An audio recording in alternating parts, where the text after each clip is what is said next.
kehidupan dapat berjalan dengan baik. Mari kita berdoa.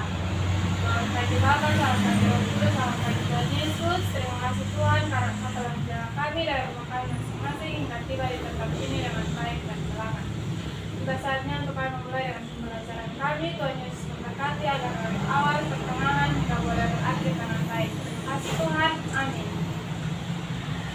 Nah, adik-adik semua hari ini hadir toh? Hadir. Oke. Nah, hari ini kita akan belajar tentang rantai makanan. Nah, ada tujuan pembelajaran di sini.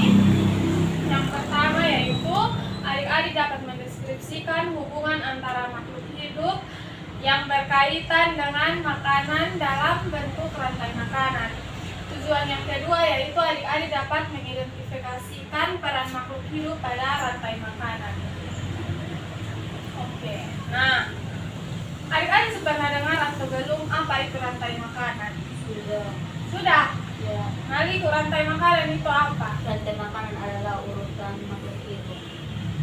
Iya, betul. Jadi rantai makanan adalah urutan makhluk hidup yang saling memakan satu sama lain untuk mendapatkan energi atau makanan. Nah, yang namanya makhluk hidup itu pasti dia membutuhkan energi atau makanan supaya bisa bertahan hidup. Nah, di dalam sebuah proses rantai makanan itu ada 3 peran. Yang pertama, peran sebagai produsen. Yang kedua, apa?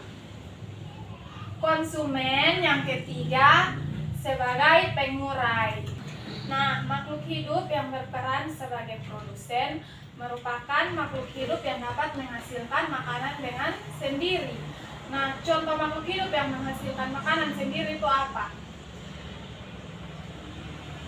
Contohnya itu tumbuhan. Tumbuhan itu bisa menghasilkan makanan sendiri lewat udara, lewat air, dan juga lewat cahaya matahari. Nah, dari situ tuh tumbuhan itu bisa menghasilkan makanan sendiri. Jadi dia itu disebut sebagai produsen.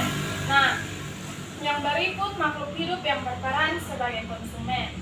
Makhluk hidup yang berperan sebagai konsumen merupakan makhluk hidup yang berperan sebagai pemakan bahan organik atau energi yang dihasilkan oleh produsen. Nah, contoh hewan yang berperan sebagai konsumen atau yang sebagai pemakan bahan organik itu contohnya seperti kelinci. Karena kelinci itu dia makan apa coba? Wortel. Betul, wortel. Nah, wortel itu kan tumbuhan. Jadi makanya dia itu disebut sebagai makhluk hidup yang berperan sebagai konsumen. Nah, selain kelinci ada juga harimau. Kenapa harimau? Karena harimau itu kan dia makan daging atau makan hewan lain. Betul. Nah, yang ketiga itu ada makhluk hidup yang berperan sebagai konsumen. Nah, di dalam makhluk hidup yang berperan sebagai konsumen itu ada konsumen tingkat 1, konsumen tingkat 2, tingkat 3, dan yang terakhir pengurai. Nah, konsumen tingkat 1 itu adik-adik itu merupakan makhluk hidup yang memperoleh energi secara langsung dari produsen. Contohnya di sini ada hewan apa coba? Sapi. Terus ini rusa. Kalau ini ada gajah, zebra, dan kambing. Oke, lanjut. Kalau konsumen tingkat 2. Nah, konsumen tingkat 2 itu makhluk hidup yang memperoleh makanan dari konsumen tingkat 1. Nah, selanjutnya konsumen tingkat 2. Konsumen tingkat 2 itu merupakan makhluk hidup yang memperoleh makanan dari konsumen tingkat 1. Nah, biasa yang berperan sebagai konsumen tingkat 2 itu adalah hewan karnivora. Hewan karnivora itu hewan yang makan apa? Salah, buce. Hewan karnivora itu hewan yang memakan daging. Contohnya di sini apa? Ada singa, ular, buaya. Nah, habis itu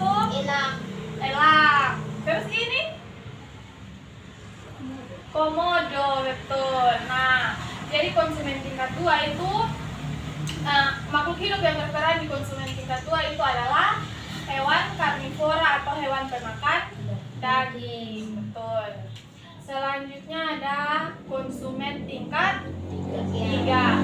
Nah, konsumen tingkat 3 itu makhluk hidup yang memperoleh makanan dari konsumen tingkat 2.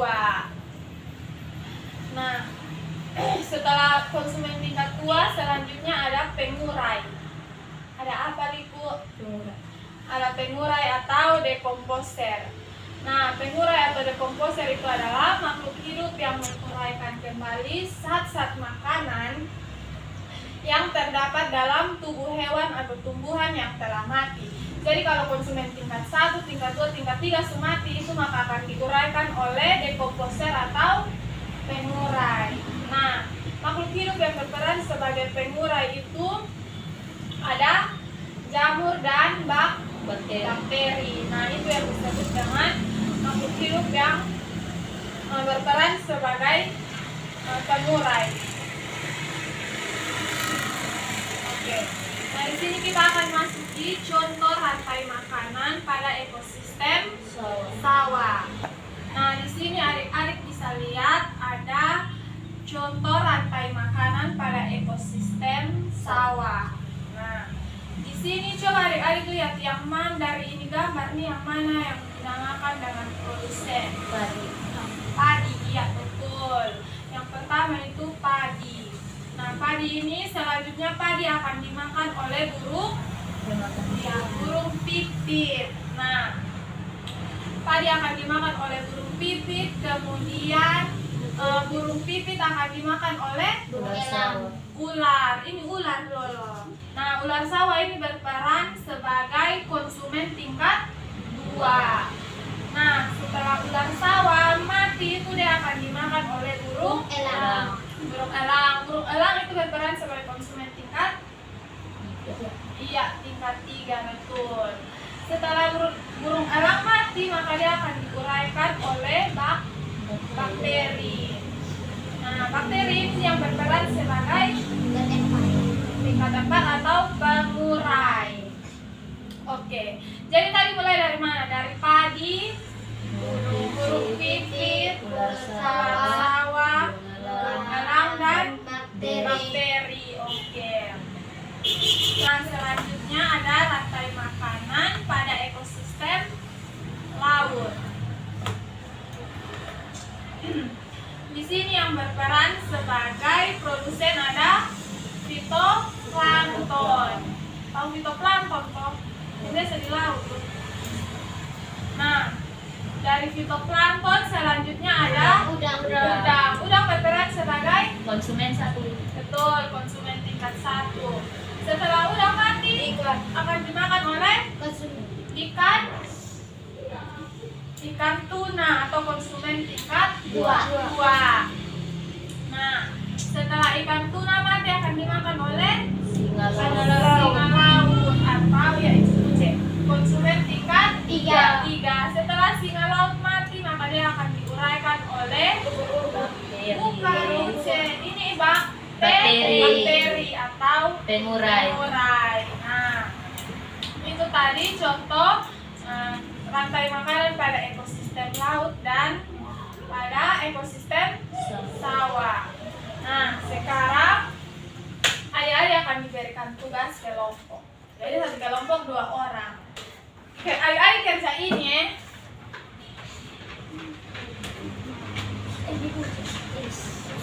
Oke.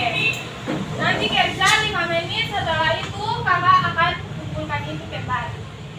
Nanti 5 menit baru dikumpulkan. Salah atau benar sama apa ya?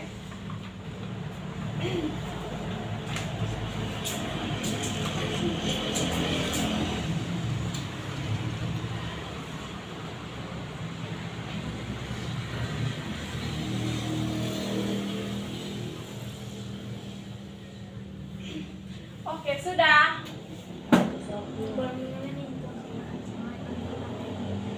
Mana Buje?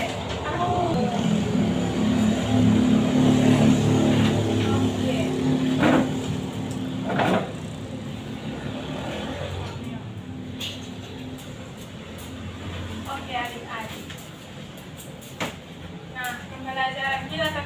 menyiapkan makanan. Cukup sampai di sini. Adik-adik ada yang mau bertanya? Pas. Nah, minggu depan akan kita lanjutkan dengan pembelajaran kita berikutnya. Sebelum kita bubar, Ibu pimpin kita dalam doa.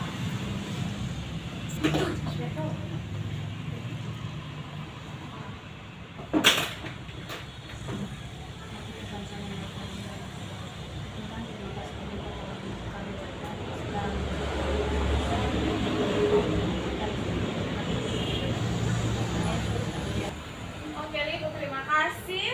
Terima kasih adik-adik semua untuk hari ini. Kita akan lanjutkan minggu depan dan pembelajaran kita cukup sampai di sini. 1, 2, 3.